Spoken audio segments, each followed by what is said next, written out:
Sup Shredders, my name is Logan, aka Spiderhands, and welcome to an SP Reacts, where today we have ourselves a track from an axe named Hiding Goliath, titled Change Your Mind. And if we switch over to here, we have ourselves a track on Spotify. We've got the art up on the screen here.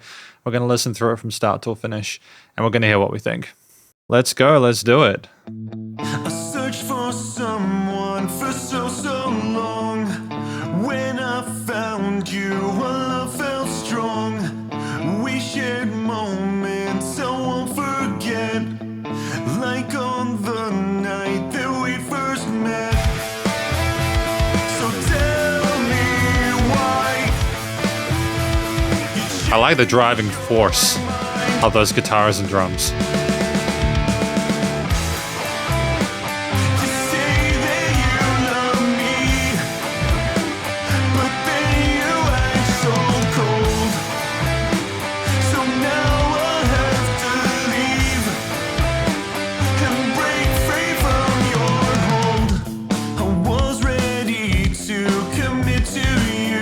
I mean, it's quite tight as well, performance-wise. Then you'd swing to another mood. This back and forth has to conclude. Tell me why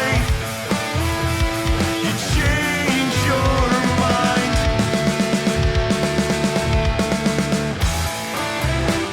You say that you love me, but then you act so cold. So now I'll have to leave and break free from your hold. It's just great to have an instrumental section after that, allow us to appreciate everything else going on. What do you want? You're so unsure. You keep coming back and hurt me more. Tell me why you change your mind.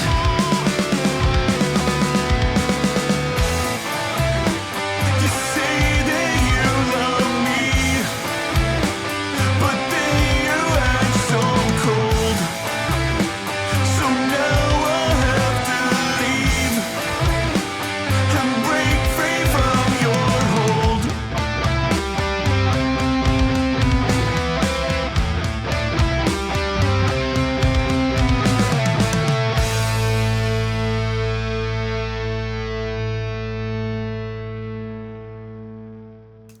I mean, it's an effective track. I dig it, nice and short, straight to the point, and we're going to talk about it more in the conclusion.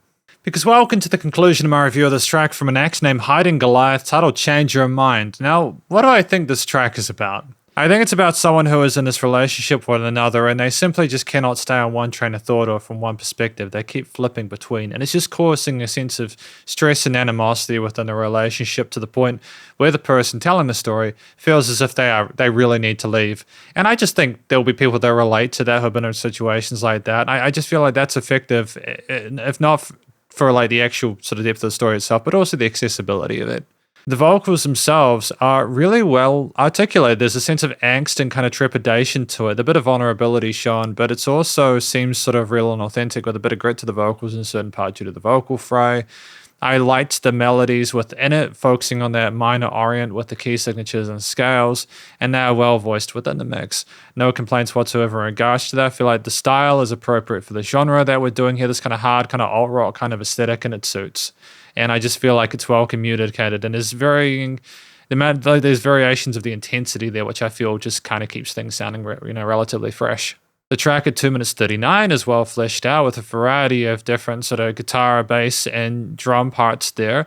We have multiple sort of verse, bridge, and chorus elements there that transfer effortlessly between each other, and in a way where it keeps things smooth, whilst the music also accurately representing a sense of sort of like danger and kind of like frustration that a lot of the lyrics and vocal performances do.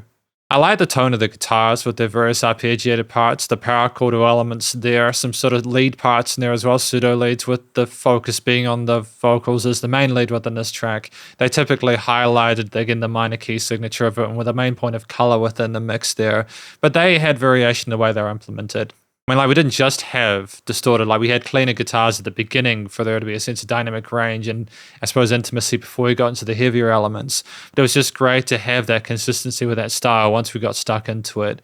You know, like, when we needed to go down a little bit in regards to, sort of, again, a little bit of vulnerability, sort of like a bit sort of more sort of emotional sensitivity, nuance there, we came with the cleans. But otherwise, we built ourselves up or rose up to the occasion. The bass parts were nice and solid in the low end. They were really prominent, but not in a way where it was overwhelming. I liked that we stuck with the root notes and didn't try to do too many sort of crazy, wacky things without an auto-established groove and a sense of sort of like sort of depth and size within the composition.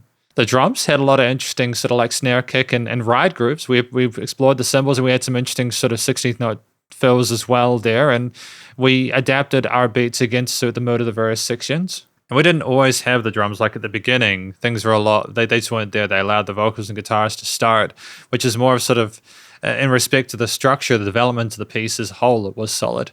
But I just think that when the drums did come in, they had a great sense of pace there. They kept tempo really well. And I like the fact that apparently none of this was like quantized or anything like that. I like the fact that there's those kind of those raw kind of rough edges, although again, it was played very well. I just like the fact that I'm hearing a human performance within this. I think it just suits, especially considering what we're discussing. Thematically, I feel like the track illustrates the heaviness of what we're feeling with a lot of those kind of minor triads there, the lead lines, the actual texture of those lead guitars, etc., the heaviness of the drums and bass, the vocal performance with the style and sort of tone and texture and timbre of that. All these things were well connected within it. And I feel satisfied having listened through it that things feel well connected. I just think the main part was catchy. We didn't try to overcomplicate that main theme there with the power chord and octal parts. It was just honestly what we needed in order to allow the story to take precedent, was not sort of like skipping on the instrumental parts. And I think the actual sort of interlude instrumental part was just great to hear everything else outside of that. Studio production wise, I think this track was solid, really satisfied with the way things were mixed and mastered as well as recorded. You could hear the vocals clearly as well as the guitar, bass, drums and everything, the different layers on the sides of the stereo field, well balanced within the frequency spectrum, no weird resonant frequencies. Leveling in general was tight. Things weren't over polished. There were some gritty textures, but they suited. It didn't need to be a sort of sterile mix. It wasn't meant to be over polished. It meant to be heavy, you know, I meant to be a bit aggressive. So I think it suited and it was nice and loud, but without pumping, you know, like that there was a ceiling there. There was room for the track to breathe, which I appreciate. We didn't push it too much. And just in general, I just feel like this is a great step in the right direction. It's great to hear Hiding Goliath continue to develop. I think I've listened to previous tracks from them before, such as Not Today, which actually incidentally is down here. Their track is on here. So if you're going to check out more, feel free to visit their SoundCloud. But thanks for watching my review of this track from my next name, Hiding Goliath. That'll change your mind and hopefully you do it. If you did, please do go check out their various social medias and their SoundCloud page and stay cool and stay safe. And please remember to support your local musicians and artists at this point in time. It's need to help more than everything with all the crazy stuff going on in the world. And I will catch you in the next SP Reacts. Spiderhands out.